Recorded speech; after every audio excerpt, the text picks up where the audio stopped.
from my heart I say, and may God bless you each and every day. God bless your people and their friendly ways. Thank you, Australia, from my heart I say. I came out to Australia searching for a better life. I like the milk and honey and the Aussie way of life. But like the good Australian, I work hard for my bread.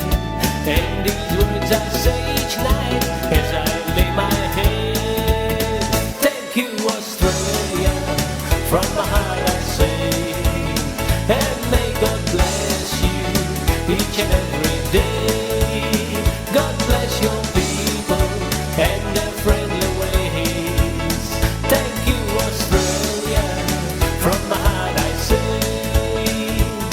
I live in this great country and I'm very proud of that. And if I ever travel like a boomerang, I'll be back. This is where I've settled down.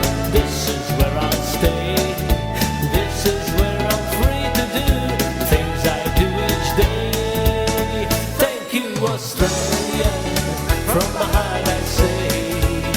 And may God bless you each and every day. God bless your people and their friendly ways. Thank you, Australia, from my heart I say.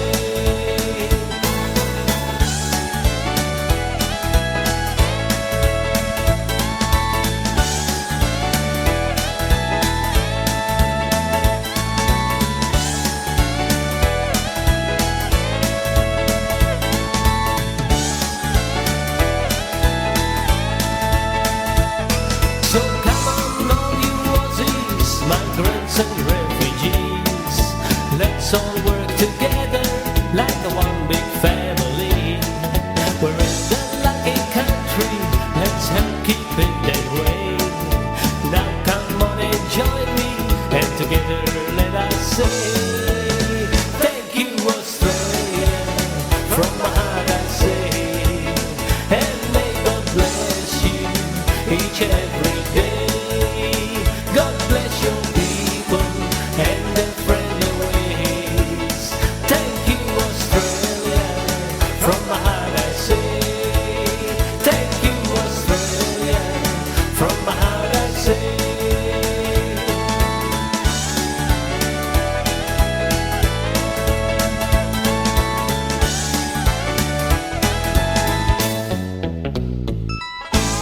And you're listening to the sounds of MACARTHUR, and that was Charlie Camilleri with Thank You, Australia. With us in the studio now, we've actually got Charlie. Hi, Charlie. Welcome to the studio. Hi, Lina. Thank you for having me. And Charlie, I just need you to come back that bit closer to the microphone. Now, Charlie, you wrote that song. What made you write that song? About 20 odd years ago, Lina, I was at Samworth, which I used to go every year. Yeah. And on the way back, I'm driving all on my own, and I'm looking at the country, and looking all around me, and I said, aren't we lucky to be here? And by the time I got home, I had the words and the melody in my head. Wow. That is great. Yeah. And we actually recorded it with the band, but then I recorded again in a studio. Mm. Now, of course, you're from Malta, Charlie. I'm from Malta. I'm from Rabat, Malta, yeah. Now, I've been here a long time, since 63, Lina. Yeah. And I love this country. You know, I do go back, but I always kiss the ground when I come back. And so you play an instrument, you play the guitar? I played the guitar, which is what I always wanted, even as a kid, you know. The family wasn't a rich family, so I had to wait about 6 months for my £2 guitar.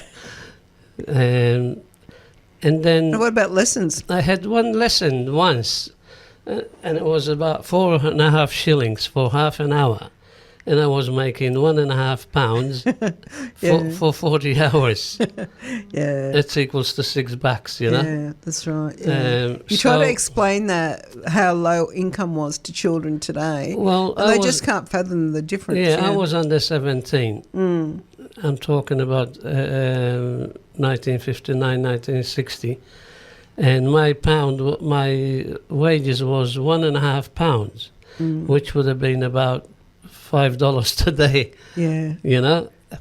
And you would have worked hard. I had to give £1 to my mother. Yeah. And the other £0.5 used to be pocket money, you know? Yeah.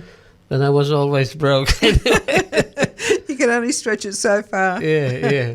So you've always enjoyed music, because you said music wasn't in your family. So it wasn't in the my love family. of music came from somewhere. But it was in me. It was in me for a long time. And we got 2-3 other guys from school, and we all decided we're going to be the second Shadows, you know. Okay, yeah. That was the first song we played, the Patchy. Yeah, and like every other band, I guess. And I already had a day work job when I was 13, so... So what was your main job, Charlie? I started off as a messenger in the Times of Malta in the city. Mm-hmm. And then I became a junior clerk. But then I started seeing everybody going to Australia. And that's what I wanted to do. And eventually I got here with my mother and my sister. Mm-hmm. And you haven't looked back? And then, actually the kids that played with me, they all came to Australia, and we started the band here. Oh, cool. We used to be called the Strollers. Strollers. The Strollers, yeah. And then I got called up in the army while the band is on the Miller's circuit and everything. I got called up for national service. I was lucky I didn't go to Vietnam, because I had to look after my mother, and they decided I should be home. Yeah. But they didn't discharge me. They kept me in Liverpool, so I can look after her at the same time. Mm-hmm. But anyway, life goes on. And you're in a band now. So what's the band called? We are called the Rockin' Mustangs. Mm-hmm. We do 2 gigs a month. Mostly around the western suburbs. The other day we did Hillsdale. That's a bit far, but we went, and it was a good job. And I do a bit on my own as well, one-man band, like I do the Workers Club in Blacktown, Seven Hills, Camden RSL, you know. Okay, we're just going to play another track now. Yeah. Honky Tonk Angel. I think that's the one that's coming up. You're listening to the sounds of MacArthur.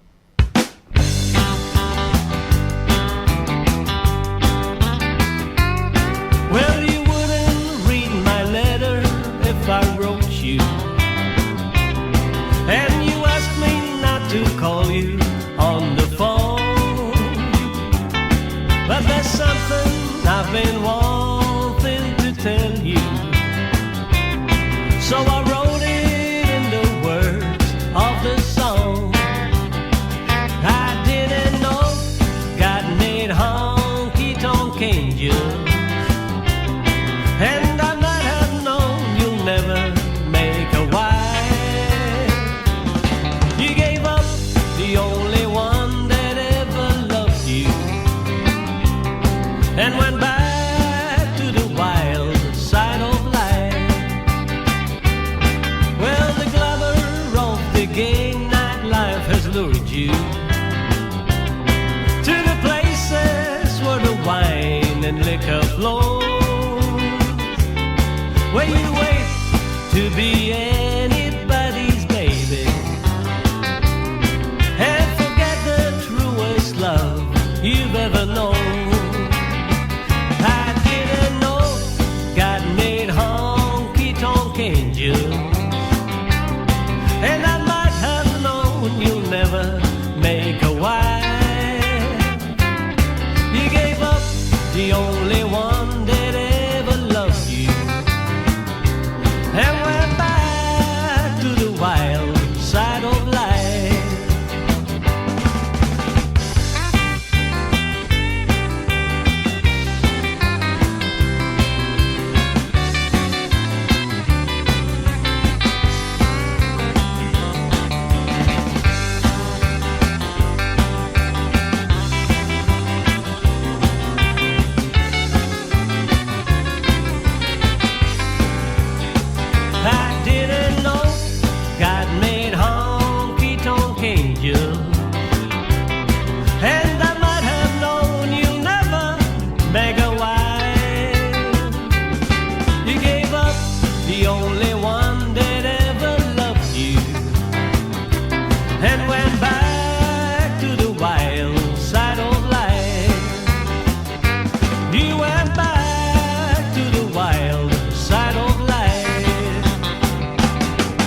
And you're listening to the sounds of MacArthur, and that was Honky Tonk Angel.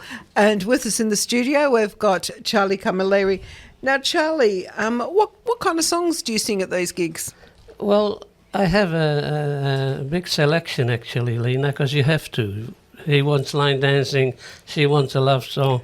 So, you know, we cover from the 50s to the 70s and a bit more later.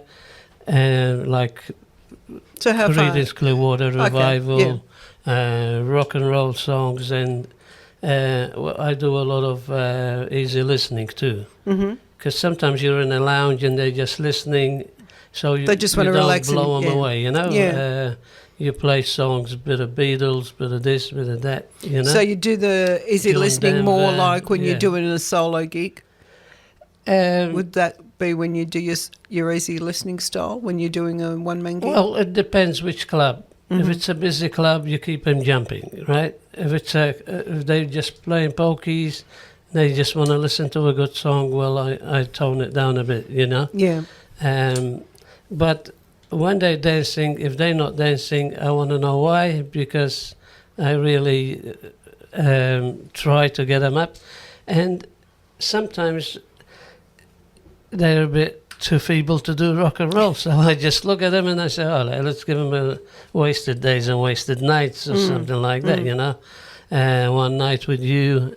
And sometimes you get a bigger crowd on the floor than when they rock and rolling. Yeah, but you got to read the audience. Yeah. You know, I'm not saying I'm always right, but you have That'd to be try. that'd be what a Yeah. good entertainer would do: read their Yes. audience and Yes. know what they would want to hear. I do requests if I know them. You know, like I told you before, one lady always wants Your Cheating Heart, so I give it to her. I know she's gonna cry, but she always wants it. Yeah. Yeah, Yeah. so, stuff like that. And it must make you feel good too when they sing along, because if they start singing along, you know that you're doing something yes, right too, yes. doesn't it? A matter of fact, when we finish with Bye Bye Baby Goodbye, you know, when we get to the verse, I tell the band to stop and they take it on. Yeah. You know. It's So really good to know. don't you break my heart, and coming on all at once, you know, it really gives you that feel that they had a good night, you know? Yeah. Yeah. But like I said, when you do gigs, whether with the band or one-man band, you have to perform. You can't just sit there and twiddle your thumbs, you know? You got to read the audience. As I said, I've done it for 30 years on my own. And I've done it for another 20 years probably with the band, you know. So that's quite a long time to be able to stay in the entertainment industry. Yeah, That's really and good. I've always had a day work job, you know. So this is just your second job, just as your hobby type This thing. was my hobby job, and in the 80s we used to play 6-7 nights a week. Sometimes we used to do 2 shows on Sunday. That's quite a bit, isn't it? Yeah, but like I said, a lot of people had a part-time job, whether you're behind the bar, you know. To me, that was my second job. That's all I knew how to do. Any of your children sing? Well, I had a daughter, but she passed. Oh, sorry, yeah. Sorry about that, Charlie. Yeah. It's very hard when you lose a loved one. We're just going to play a track war, and we'll be back shortly. Well, it's a 1 for the money, 2 for the show, 3 get ready now, go, can't go, but don't you step on my blues with shoe. Oh yeah, you can do anything but on my blues with shoe. Well, you can knock me down, slip on my face, sending my name all over the place. I'm doing the things that what you gonna do, but honey, lay off of my shoes and don't you step on my blues with shoes. Oh yeah, you can do anything but lay off of my blues with shoes. Well, you can burn my house, steal my car, drink the liquor from my cool fruit jar, doing the things that what you gonna do, but honey, lay off of my shoes and don't you step on my blues with shoes. Oh yeah, you can do anything but lay off of my blues with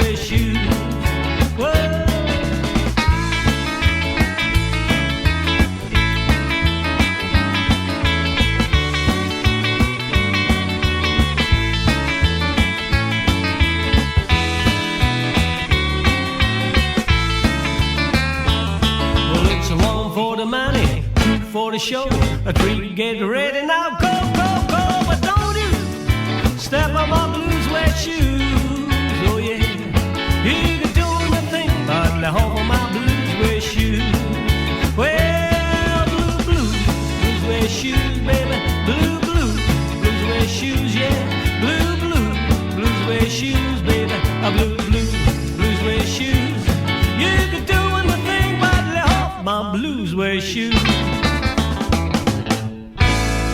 And you're listening to the sounds of MacArthur, and that was Blue Suede Shoes, and that was ever popular, that song, wasn't it, Charlie? Yeah, that's the kind of stuff we do when we do our rock and roll venues, you know. And like I said, we tone it down a bit for the people that are not dancing rock and roll, but overall we have a lot of good times. I got 3 good musicians with me. They always turn up. Otherwise they won't get paid. Yeah. But yeah, we have a lot of fun. We work up to the Central Coast and down Wollongong way, you know. So you're travelling around quite a bit. Yeah. Now, this next song, You're the One, what's all that about? You wrote that one? Yeah, I wrote that about 25 years ago. I was walking my daily walk, as I do, for half an hour. And it just came into my head, and before So you know no it, you go home inspiration? and work on it, you know. Yeah. Was there an inspiration to this It one? was an inspiration, fact of life, you know. Yeah. So what's it about? Well, it was mainly, it's a love song. You're the one I'm always thinking of. So you're thinking of your past life, you know, and it's basically a love song, you know. So have you written other songs, Charlie? I have actually.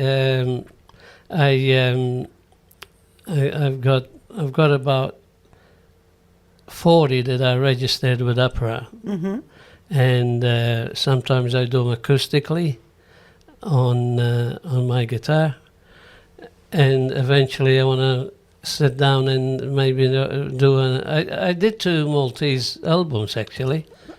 Yeah, one of them is all Maltese that I wrote, and the others are cover versions. And they got me to Melbourne, they got me to Mackay. Well, we might have to get a Maltese track, because I do play some Italian tracks when I can play them on a Saturday. I play 1 or 2 Italian. We might have to throw in a Maltese. Yeah, I'll send you one. And, yeah. And, yeah, I sold a lot of, I do a lot of Maltese shows, and you sell them, you know. So you get your inspiration anywhere you are. So you said you got that one walking. The Thank You Australia, you got that driving home from Tamworth. Yeah. So inspiration hits you wherever. You just don't know. You just don't know. I can't sit down and say I'm going to write a song. It just, something hits you, a line, you know, maybe you see a line or like, and they say, oh, that's a good line. And I love her so, say. Yeah. And you build up on it, you know, and you sit down, try and work out a melody. So which usually comes first with you? Usually the lyrics or the tune? Mostly the title of the song. That. So you work from the title? Yeah. Yeah. Like Thank You Australia just came straight away. And the more you think about it, it happened in 2 minutes, you know. No. But you have the basics in your head already. For the words. But then you got to try and get the right words, you know. Well, to me anyway, I can't sit down and say I'm going to write a song. Yeah. Like if you've got a tune in your head, right? I can't work with a tune. I work with the lyrics. I work with the title. Yeah. So then how do you the get melody, a tune? The melody seems to come after I get that title, you know. I've got a song called Beware, you know. Somebody was talking about this particular lady, and he was saying, oh, you got to watch out for that, you know. So you get the title Beware. Next thing, I'm writing a song you know, be where she won't hurt you and all this stuff. You know, a lot of people sit down and write a song. I could never do that. I just get that little inspiration, you know. It doesn't work all the time, but sometimes it happens. Talking to different people, they'll say, or it'll come to them when they're asleep and they've got to get up. Now they just keep a notebook next to them in case they get the inspiration when they're asleep. No. When I'm asleep, I'm asleep. You don't get inspired. If I don't get woken up, I don't get up. But you hear that all the time. Yeah, so, you know, it's really fun. That's why I had to find out how you get your inspiration. Yeah. Like I said, even if I'm reading something and I see mainly a title, you know, that'll fire me off. You know? You think, well, I can do something with that. Yeah. Like I was reading something and there was Bluebird or something, and I wrote "Fly Away, Little Bluebird." Actually, we done that on remember the old shows where they used to, you go in and put a song and try to be a star as well. The old 60s, 70s. Okay. Anyway, and I remember when we sang it, we had a group. It's a girl's song actually, and we done a really good job.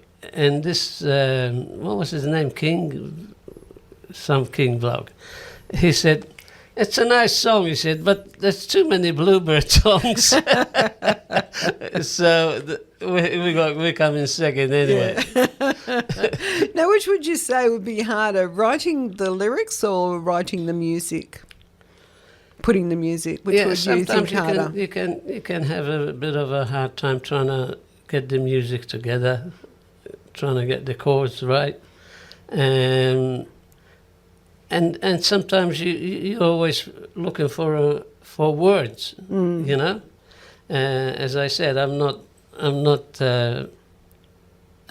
Maltese, so I had to learn English. You know, I had to get past that hurdle, and then you got to start writing. Yeah, you know, that's right. In Maltese, I find it easier. Yeah. But like Mum said, she used to talk in broken English. She said, she used to say broken English. Oh mate, I went in the army with broken English. Didn't I get a hard time? Well, because Mum would talk to us in Maltese as we grew up, and so we didn't realise we were speaking Maltese. So when we started school, we were saying how she spoke to us, thinking it's English. Yeah. And so you talk to the kids around you and they're all just looking at you. What are you talking about? That's right. And you'll say the same thing. That's right. Yeah, you don't realise that you're talking a different language. Yes, of course. But I've always I could always read well. So I had a heavy accent probably at the start. I probably still do now. Yeah. But it's easier now after all these years to speak proper English, you know. And I love reading anyway, so. Okay. We're just going to hear your last track there, Charlie. Yes, thank you, Lina.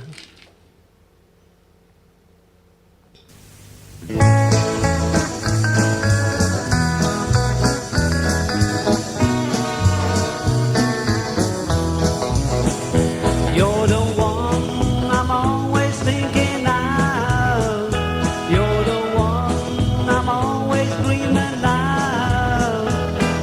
Since the first time our eyes met, for the first time my heart felt the feeling of true love. You're the one I always talk about. You're the one that makes me wanna shout. I'm so happy I met you. Now my gray skies turn to blue, and it's all because of you. You're the one that brought back life into me, chased away all my misery. You're the one that makes me feel so glad, and I promise I'll never treat you bad. You're the one that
the end of time, yes, darling, till the end of time.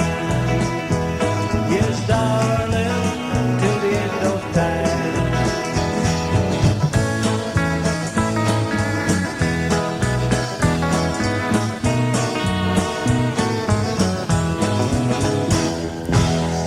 And you're listening to the sounds of MacArthur, and that was Charlie with You're the One. That was a good song, Charlie. Very good. Thank you. Yeah. So how much of a struggle has it been for you, Charlie, getting into the entertainment world? Well, Lina, in Australia, as soon as they hear your accent, they say, nah, mate, you're not going to cut it, you know. And like I said, one time I had a drama at Mudgee RSL, Soldiers Club, rather. And the agent sent me there, and I'm talking to him. I said, the agent sent me, I'm singing, blah, blah, blah. And the bloke said, no, wait here. He went and got the general manager, and he said, look, mate, we can't put you on. I said, why? And he said, well, he said, look, we can't put you on. We'll pay you the money and just go home. I said, yeah, but why? He said, because I don't think you're going to cut it. Yeah. I said, mate, the agent sent me here from Blacktown. Mm. I said, do you think I'm going to come here for nothing? He said, no, not for nothing. We're not going to pay you. I said, no. I said, give me 2 or 3 songs. If you don't like me, I just go. Don't pay me nothing. So I did 2 or 3 songs. I looked at them and they said, keep going, keep going. And I was there for about 3 years, once a month. Mm.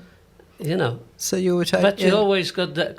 The prejudice against, because of an accent, you know, because like you said, I don't have an accent singing. No, you don't have an accent singing. It's just when you're thanks speaking. For that. But like an English person, he's always got that English accent. That's right. You know, but English accent is okay.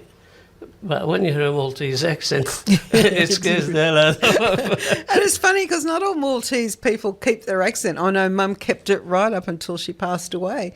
But not all of them keep the accent. So it must be a certain area in Malta that have got the stronger accent. There is a lot of prejudice about accents. I never changed Camilleri because that's my name, take it or leave it, you know. Yeah. A lot of people go, well, I'm Charlie Hardy or something. But my name's Camilleri, I'm proud of it. And that's who you are. Yeah. Sometimes I say, hello, this is Charlie from the Rockin' Mustangs. I get away from mentioning it, but it's always there, you know? Yeah, yeah. Okay, I'd like to thank you very much for coming in today, Charlie. It's been a pleasure having you here. Thank you very much. And so I've got to tell the listeners to watch out for you at your gigs. Where's your next gig, Charlie? Well, my next gig actually is at Seven Hills RSL on the 26th. Mm-hmm. And then on the 5th we were playing at the Maltese Club with the band.